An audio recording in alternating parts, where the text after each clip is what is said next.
Go. Today we're going to be talking about the latest advances in computerized brain scans with Miss Sarah Wahn. Sarah, what was the surgery that you got for your condition? I got brain decompression surgery in January this year for a Chiari Malformation. What exactly is Chiari Malformation? Well, if we come over here to my diagram, this is what normal people have this in their brain. But see, I had something more like this. But see, what the surgery I had did was make it more like concave. So now, that's what the brain did. That's what the surgery did. How has living with Chiari Malformation affected you as a person? It's definitely changed me in a negative way. Oh, that sounds good. Okay. Ever since I got diagnosed with Chiari, I have felt different than everybody, and it changes. I can't ride roller coasters or go on trampolines, so I can't really do a lot of things that my friends get to do. I don't really ever get to play sports that have contact. I had to give up lacrosse, and I'm going to have to give up basketball. So that's how it's changed my life. And I had to get a special pillow. How many concussions have you had? I have had 4 concussions total, but I've really only had 3, and the brain surgery counted as a brain injury. How many scans did you have during the period of your first concussion to your last?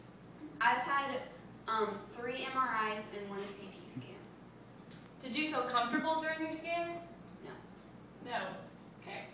Tell us what you were feeling while taking your scans. A lot of times during my scans, especially the MRIs, when I had to get an MRI from the top of my head to the bottom of my spine, it was 2.5 hours, and I have to be sedated for them because my first 2 scans, I just completely start freaking out and get really scared because I think about the radiation in my body. I'm totally crazy about it, so I just start freaking out, and it scares me. I don't feel good about it. What were your symptoms for Chiari Malformation? I had nausea and dizziness, and my head would hurt, and my neck would hurt, and sensitivity to light and loud noises. Okay. What did you have to do for prep for your scans? Nothing really. I just had to go in a room and take my clothes off and put a robe on. Okay. And then take all my earrings and necklaces off, or anything that was metal on me. I had to take it off. Okay. How is your brain different from everybody else's? Well, like I explained in the diagram over here, the Chiari Malformation is basically a herniation of your cerebral tonsils going down into your spinal cord. So most people have about, here, I'll draw a line today.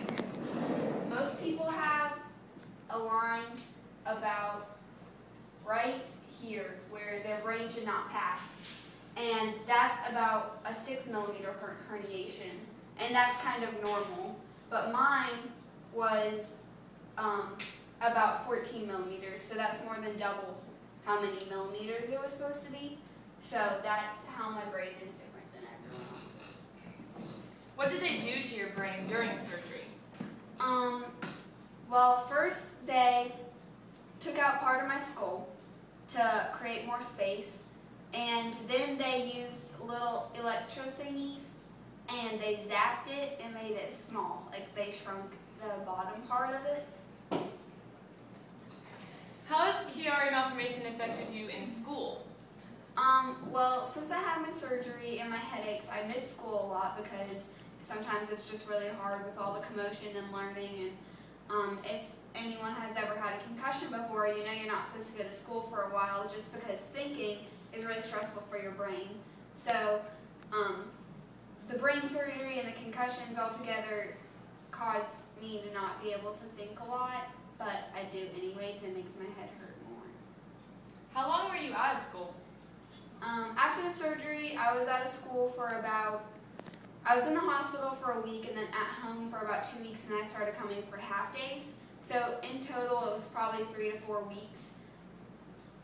Okay. What sparked your Chiari malformation? Well, I actually was not symptomatic before I got my first concussion, but the first brain injury I had is what made the symptoms start being showing themselves. And a lot of people have it and just don't realize it because they haven't had anything to spark it yet. What did they do to, during the pre-op for the operation? During pre-op, well, the day before my surgery, I had to go down to Children's at Eggleston, and they did blood work, and they let me they answered any questions that I had about the surgery.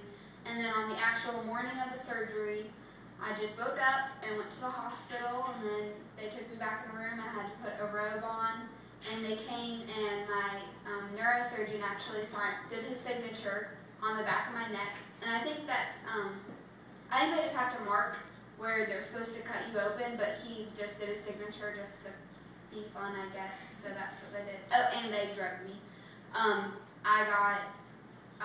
I was really nervous, so they gave me medicine, and I don't even really remember saying bye to my parents or anything.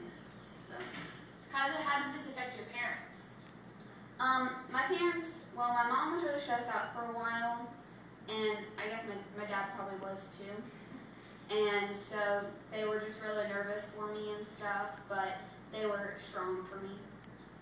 Well, thank you for your time, and we have a video to show you.